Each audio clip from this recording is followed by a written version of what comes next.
नमस्कार, स्वागत है आप सभी का ज्ञान गंगा चैनल पर। हिंदू पंचांग के अनुसार जानकी जयंती का त्यौहार फाल्गुन माह के कृष्ण पक्ष की अष्टमी तिथि को मनाया जाता है। इस दिन माता सीता की विशेष रूप से पूजा अर्चना की जाती है। जानकी जयंती को सीता अष्टमी के नाम से भी जाना जाता है। सीता अष्टमी के दिन सुहागन स्त्रियां अपने पति की लंबी उम्र के लिए माता सीता की पूजा अर्चना करती है। आज के इस वीडियो में बात करेंगे कि जानकी जयंती जो कि 6 मार्च 2021 को है, उस दिन अष्टमी की तिथि क्या रहेगी, पूजा की विधि क्या है और क्या है कथा।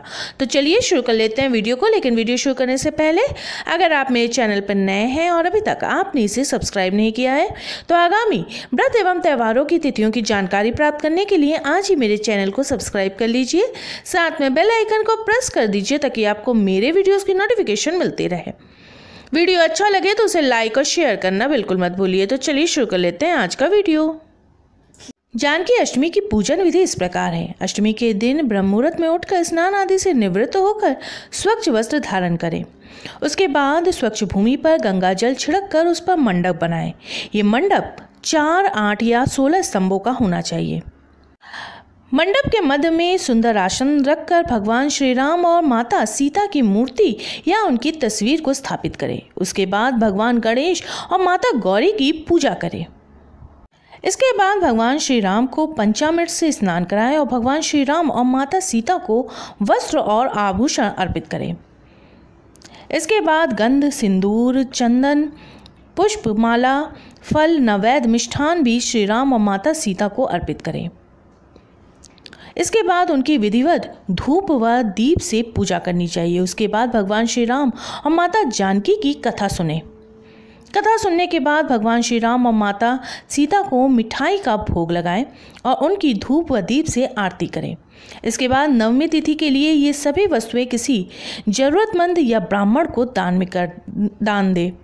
उसके बाद नवमी तिथि के दिन ही मंडप का भी किसी पवित्र नदी में विसर्जन कर दे। जानकी जयंती साल 2021 में 6 मार्च 2021 दिन शनिवार को है। अष्टमी तिथि का प्रारंभ होगा 8 मार्च की शाम 7:54 पर और समाप्ति होगी 6 मार्च की शाम 6:10 पर। जानकी अष्टमी या सीता जयंती की कथा के अनुसार एक बार मिथिला में बहुत भयंकर अकाल पड़ा। उस समय मिथिला के राजा जनक हुआ करते थे। वे बहुत ही पुण्य आत्मा और दयालु राजा थे। वे धार्मिक कार्यों में बहुत बढ़ चढ़ कर रुचि लेते थे। ज्ञान प्राप्ति के लिए वे सभा में कोई न कोई शास्त्रार्थ अवश्य करवाते थे और विजेताओं को गौदान भी करते थे। लेकिन इस अकाल ने उन्हें विचलित कर दिया। अपनी प्रजा को भूखा मरते देख उन्हें बहुत पीड़ा होती। उन्होंने उस समस्या के समाधान के लिए अपने राज्य में ज्ञानी जनों को आमंत्रित किया। उस सभा में बैठे सभी ज्ञानियों ने अपनी राय राजा के सामने रखी। सभी विद्वानों ने एक ही बात पर सहमति जताई कि यदि राजा जनक स्वयं ही खेतों में हल जोते तो अकाल दूर हो सकता है। उसके बाद राजा जनक अपनी प्रजा के लिए हल उठाकर चल दिए।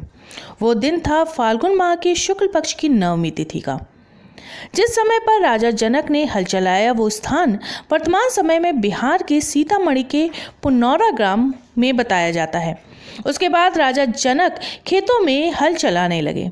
वो हल एक जगह पर आकर अटक गया। राजा जनक ने पूरी कोशिश की लेकिन हल की नोक ऐसे धसी हुई थी कि वो निकलने का नाम ही नहीं ले रही थी। उसके बाद राजा जनक ने अपने सैनिकों से कहा कि वो आसपास की जमीन की खुदाई करे और देखे कि हल की नोक कहाँ पर धसी हुई है। उसके बाद सैनिकों ने वहाँ पर खुदाई की जिसमें से एक बड़ा सा कलश निकला। जब कलश को खोला गया तो उसमें से एक सुंदर कन्या निकली जिसे राजा जनक ने अपनी पुत्री के रूप में स्वीकार किया। उसी समय मिथिला में जोर से बारिश हुई और राज्य का अकाल दूर हो गया। जब उस कन्या का नामकरण किया गया तो हल की नोक के आधार पर ही उस कन्या का नाम सीता रखा गया, जिनका विवाह आगे चलकर प्रभु श्री राम के साथ हुआ। मेरे वीडियो में अंत तक बने रहने के लिए आपका बहुत बहुत धन्यवाद। फिर मिलेंगे किसी नए वीडियो के साथ।